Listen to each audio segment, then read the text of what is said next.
Thank you, Samir, for a very stimulating presentation. Now, we do have time for questions, we really do.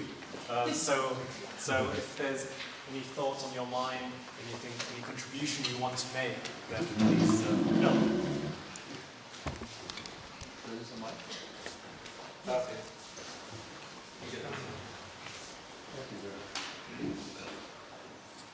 Samir, thank you for a very stimulating presentation. The data that have been generated here come from an enormously complex model, which you were at the middle of. But the data also come from all around the world. And now that you're taking this model to other places in the world, I'd like to hear your comment on the relationship between the central modeling, the complexity of it on the one hand, and the data that come from all over the world. And I would put this specifically in the form of a question. Do you think that this kind of modeling will be improved by the input of people on the ground in different countries with familiarity with the data from their own country? Or is the model in some sense bigger and greater than that it doesn't need that amount of granular detail? So, yes, thank you for the question, Bill. This is what I realized that, like we are doing projections at the national level, and so being at IASA, at the Wittgenstein Center, we are doing it. When we take this information to the country, so those who are actually inside the country, so I'm just like a local demographers or the local users of the population, so most of the time they need the population at the subnational level. So they do need the population at the national level, but most of them need the population at the subnational level. So even at the national level, when we take our projections to them, especially the UN projections or projections that we do, there is always this question about the ownership. Yeah, they question the ownership of that how do you say, the scenarios. Yeah, so they kind of give you then I like saying that, oh, this has been done in somewhere in the island. So I see that it is important that our model and our data can be improved a lot by when we kind of engage with the local demographers. First, it gives them the ownership, so that way they will provide you more kind of input, more real input in that way. And so I see it in a way that, especially when we were doing this exercise for India, where we wanted to know the population by level of education and all this at the state level, you realize that that there are so much of things, like fertility trajectories, mortality trajectories, and all, without any local kind of input. It's sometimes very hard to kind of have a meaningful projections, and that is why I think it is important to get engaged, to bring the local. And I'm not targeting individual persons, but I'm targeting the individual institutes to come and do things together. And we will provide the model. Of course, it can be improved as well.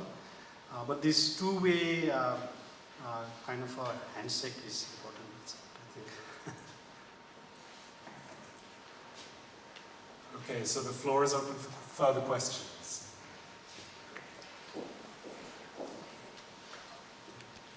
Well, when you move to the subnational level, as you did for India, but also you say you want to do this for other countries, do you expect to find any substantially different in the processes that you observe? Or do you think that you can just take the national structures down and just say, okay, we have smaller units? Yes, that's the question, right? So, like this in this exercise, yeah. So representing socioeconomic heterogeneity in IASA models. So where I said that they are in most of the models in this. When I say IASA models, these are models for energy, food, is non-social model. Yeah? They are using population as one figure, and there we are telling them that, well, you should use this heterogeneity, socioeconomic heterogeneity, but especially heterogeneity also matters there. Yeah? So when we applied to our own case, so when we went to the subnational level, So we are actually now working on it, and we already see that depending on, especially in India, I went in India to do the projection thinking India as a one country, and as soon as I started looking at the data, I found that there are 35 countries in India, meaning 35 states, that they're so heterogeneous by fertility, by mortality, by education, and there's cultural, so many other things. So as soon as you consider those kind of things in India, so we did our projections at the national level, and we did it at the subnational level, and we added it up and to see the difference. And in India, we already found that in the next 50 years or so, the difference would already, just considering the states and the rural urban as well, right? So we are also doing, there will be only the difference of 1 billion, 100 million, sorry, 100 million. So it is an important aspect, yeah. So when you see this big difference, now you start thinking, well, should I use the total population at the top, at the national level, and make sure that everything adds up to it? Or should I actually calculate the total population at the national level by adding the subnational units? So this is a question that we are like. But the question is, at what level or at what point should we? How do we decide that for a given country we don't use the national projections, but we should use the subnational projections? So this is a process that I'm working on. But it does matter that depending on a country, like the level of heterogeneity in that country. Thank you. Brian. Samir, I'm guessing that an important assumption that has to be made in producing projections that are distinguished by education level is whether the relationship between education and fertility, mortality, migration for different levels of education stays the same or not over time. So I was struck by the data that you showed at how stable some of the differences looks actually. And so I'm wondering, how much is known, or how big of a question do you think that is in terms of what to assume in future scenarios about, is fertility going to be strongly differentiated by education forever? And if not, what is it that would drive a convergence, and where do those assumptions come from? Yeah, this is a big question, right? When we are talking about the future, there are so many things that we don't know, and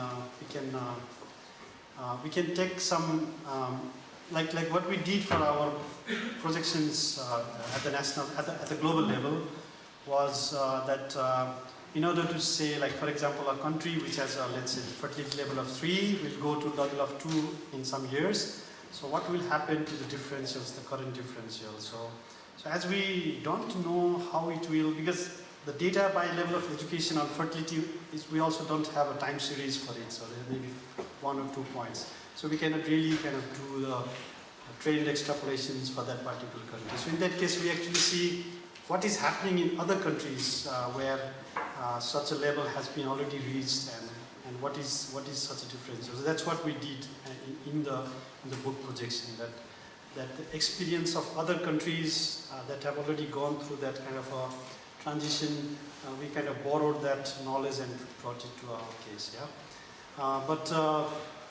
But depending on, so when you do at the subnational level, so you will see, so again, say doing it for India, so now we have 35, or by rural and urban we have actually 70 points, right? So in there also we try to see, because the fertility level goes from 3.5 to 1.5 depending on which part of it.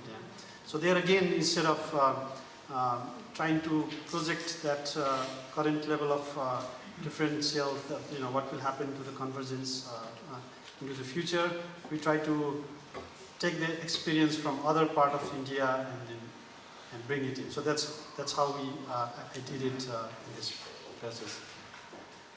But with deeper kind of analysis, maybe there could be more factors can be identified and brought in, and then maybe those factors are more easy to predict in the future, and then use that information to tell about the convergence. And I see Wolfgang wants to add something.